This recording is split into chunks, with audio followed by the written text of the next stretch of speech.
ब्रज की गोपियां इतनी उपासना करती, इतनी आराधना करती। ठाकुर जी ने कहा हम शरद पूर्णिमा पे आपके साथ रास करेंगे। आज शरद पूर्णिमा का चंद्रमा जैसे उदित हुआ, सब गोपियां मन में आनंदित हो गई। ये तो वही तिथि है जिस तिथि पर ठाकुर जी ने हमारा आवाहन किया। सब गोपियां अपने अपने कार्यों में लगी हैं। तभी ठाकुर जी ने देखा एक भी गोपी ना आई अभी तक। इतने में ही अधर पर वेणु धारण करके ठाकुर जी ने मधुर स्वर से बजाना प्रारंभ किया।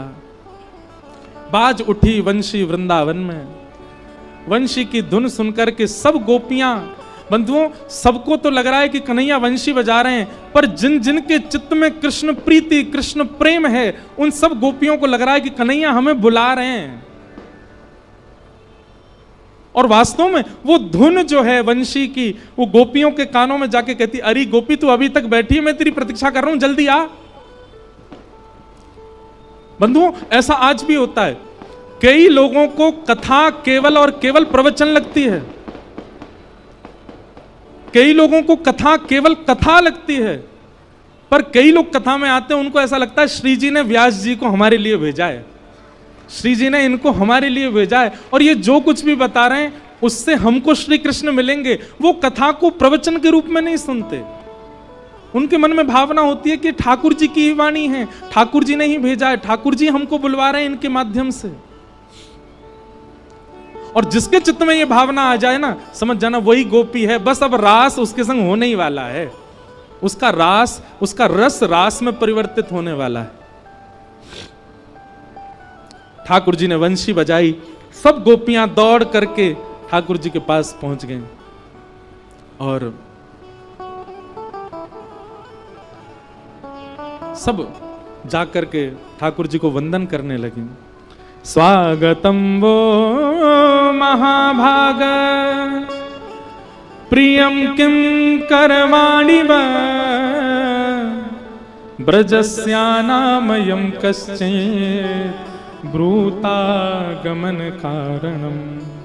सब लोग इधर देखो, इधर देखो, इधर देखो, ध्यान से सुनो।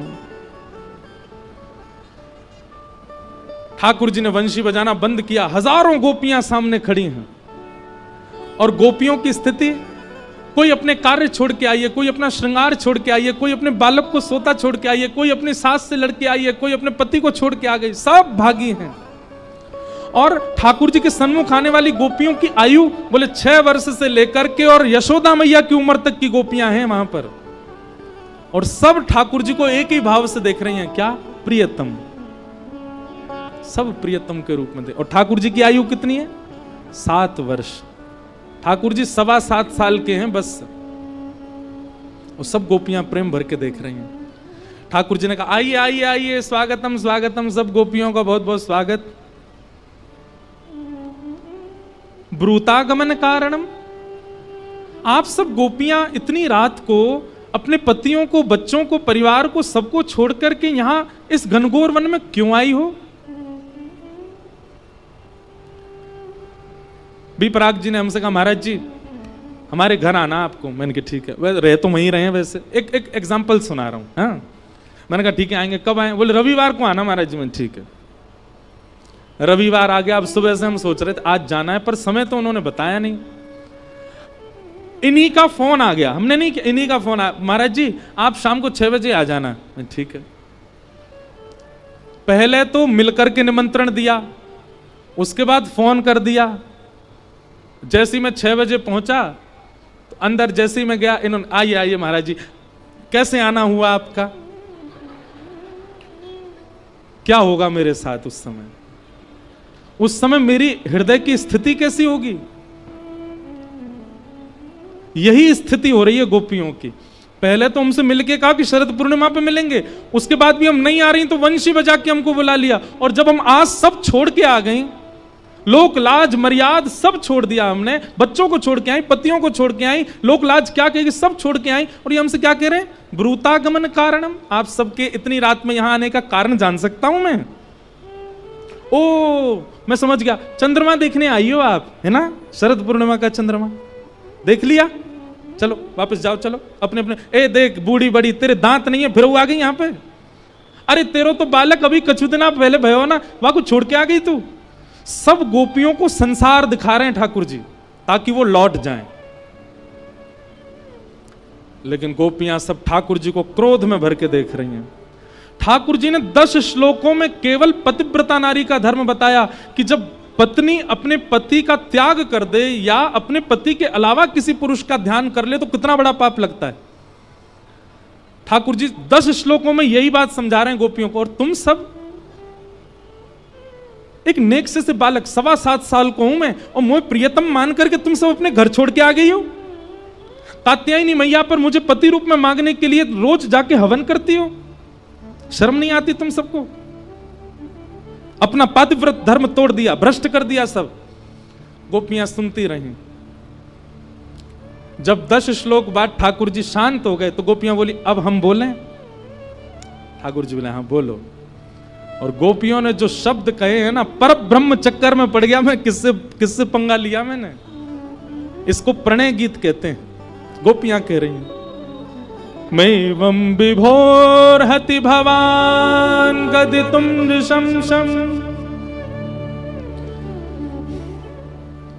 संत्यज्य सर्व विषयांस्तव पादमूलम् भक्ता भजस्व दुर्वग्रहमात्यजास्मात् देवो यथादि पुरुषो भजते मुमुक्षु। गोपियां कह रही हैं कन्हैया आप भगवान हो ना, आपकी गलती नहीं है। आपको नहीं पता कि भक्त कितनी पीड़ा सहता है आपको प्राप्त करने के लिए। पति विपरीत, बच्चे विपरीत, परिवार विपरीत, मित्र विपरीत, लोक लाज विपरीत, तब भी हम आपका भजन करती हैं, तब भी हम आपको ध्याती हैं। हमें कोई अपने पास मित्र नहीं बनाता, क्यों? क्योंकि हम आपको बचती हैं। हमें पति अपना नहीं मानते, क्योंकि हम आपको बचती हैं। बच्चे हमारा मजाक उड़ाते हैं, क्यों? हम आपको बचती हैं। लोक लाज क्या कहेगी, सब भूल करके हम आपकी शरण में आ जाती हैं। बंधुओं, ये गोपियां नहीं, ये आप सबकी वाणी है ठाकुर जी के लिए। ये मेरी वाणी है ठाकुर जी के लिए। और आप ऐसे हमको दुत्कार देते हो जैसे हमने कुछ किया ही ना हो।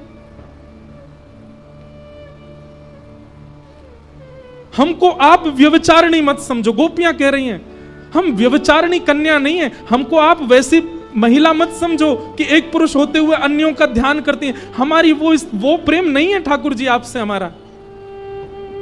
हमारी बात सुन लीजिए। कभी हमारा स्पर्श मत करना, कभी हमको दिखना मत, कभी हमसे बात मत करना। जीवन भर के लिए हमको रोता बिलखता छोड़ के चले जाना। लौट करके कभी आपके पास आएंगी नहीं हम।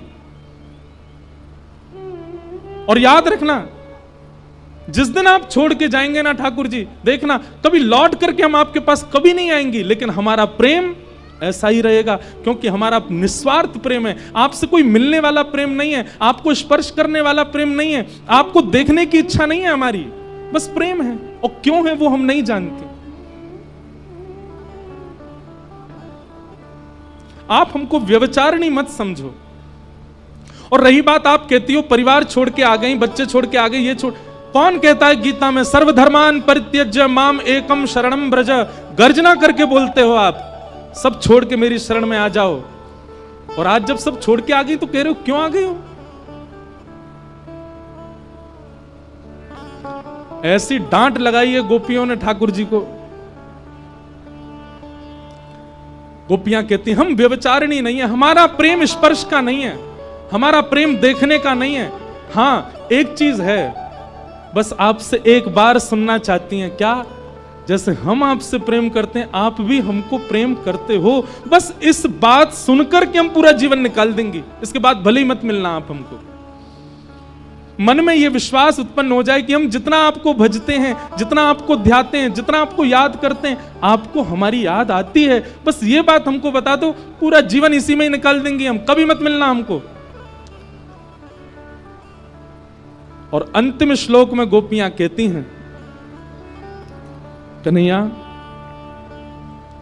आप चाहते हो ना हम वापस चली जाएं, ठीक है, हम वापस जा रही हैं। हमारी एक वस्तु आपके पास है, वो हमको वापस करो। ठाकुर जी बोले मेरे पास क्या है? तब गोपियां कहती हैं चित्तम सुखेन भवता ग्रहितम ग्रहेषु यन्निर्विशस्त्य तु करावपि गृह्य कृत्ये पादौ पदं न चलतस्तव पादमूलात् यामः कथं ब्रजमथो करवाम किं वा। बंधुओं,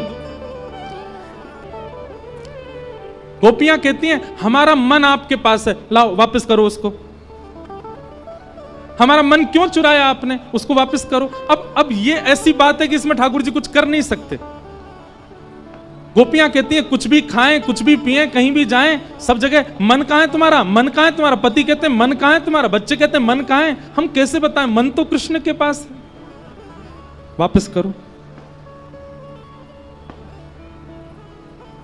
ठाकुर जी निशब्द हो गए और निशब्द होकर के बोले अरे अरे अरे शांत है जाओ। अरे मैं तो तुम्हारी परीक्षा ले रहा हूं, तुम तो नाराज है गई। अरे गोपी, मैं तो आप सबन की परीक्षा ले रहा हूं। गोपी बोली नाय नाय तुम परीक्षा नहीं, अब देखो हम क्या करें। ठाकुर जी बोले क्या करोगे। एक साथ सारी गोपियां अपने पैर के नखून से पृथ्वी में गड्ढा करने लगी। लाखों गोपियां एक साथ मिट्टी को कुरेदने लगी। ठाकुर जी बोले जे क्या कर रही हो। बोले तुम ऐसे तो हाथ आओगे नहीं, तुमको देखते देखते यहीं प्राण त्याग के नीचे गड्ढों बना के वहां में कूद जाएंगी। तुम्हारे शास्त्र के में अंते यामति सागति, अंत में जिसको देखते हुए जिसको सोचते हुए प्राण त्यागोगे अगले जन्म में तुमको मिलेगा। या जन्म में नहीं मिलोगे तो तुमको देखते देखते यहीं प्राण त्याग देंगी, अगले जन्म में कहां भाज के जाओगे, फिर तो मिलना पड़ेगा ना। अंते यामति सागति।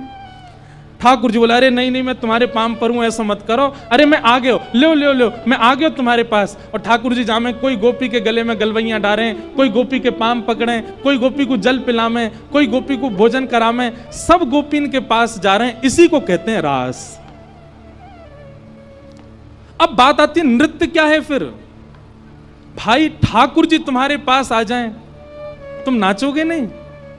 ठाकुर जी तुम्हारे गले में गलवैयां डाल दें, कंपन हो जाएगा शरीर में और उत्साह की वह स्थिति आ जाएगी कि भुजा उठा करके निर्लज्ज होकर के नृत्य करने लगोगे। हमने उसी को नृत्य मान लिया, पर रास का मतलब नृत्य नहीं। रास का मतलब ठाकुर जी अपने भक्त को विशेषता देने लग जाएं, वही रास है। सब गोपियों के पास जाने लगे और ठाकुर जी की इस दीनता से गोपियों के चित्त में वो भाव आ गया जो नहीं आना चाहिए था। क्या? अभिमान। गोपियों को धीरे धीरे ऐसा लगने लगा हम परम सुंदरी हैं, इसलिए हमारी सुंदरता पर कृष्ण मोहित हो रहे हैं। बंधुओं, क्यों आया गोपियों को मान? कारण पता है? क्योंकि बिना किशोरी जी को प्रणाम किए ठाकुर जी के पास चली गई। किशोरी जी का रूप कैसा है? एक बात मेरी बहुत ध्यान से सुनिएगा। आप सबने अभी बरसाना दर्शन किया ही नहीं है, लाडली जी को देखा ही नहीं है। क्यों? जिस दिन किशोरी जी दिख गई आपको, आप अपनी उस बुरी आदत को उनके दर्शन मात्र से त्याग दोगे। आप अपने क्रोध को, अपने लोभ को, अपने मोह को, उनका दर्शन मात्र अगर किशोरी जी दिख गई तो आपके अंदर विषमता, आपके अंदर क्रूरता, आपके अंदर किसी भी प्रकार का दुर्भाव रह ही नहीं सकता। बस एक ही चीज होगी, क्या? नेत्रों से बस नीर बहेंगे। किशोरी जी मान रहित करके ठाकुर जी के सन्मुख प्रस्तुत करती हैं। जैसे ही गोपियों को मान हुआ, ठाकुर जी वहां से अंतर ध्यान हो गए। गोपियां ढूंढ रही हैं श्याम सुंदर कहां हैं, कृष्ण कहां हैं, मधुसूदन कहां हैं, मदन मोहन कहां हैं, नहीं मिल रहे हैं ठाकुर जी। सब गोपियां ढूंढते ढूंढते यमुना तट पर पहुंची। तभी वहां किशोरी जी को बैठे हुए देखा, दौड़ करके गई, चरणों में लेट गई समस्त गोपियां।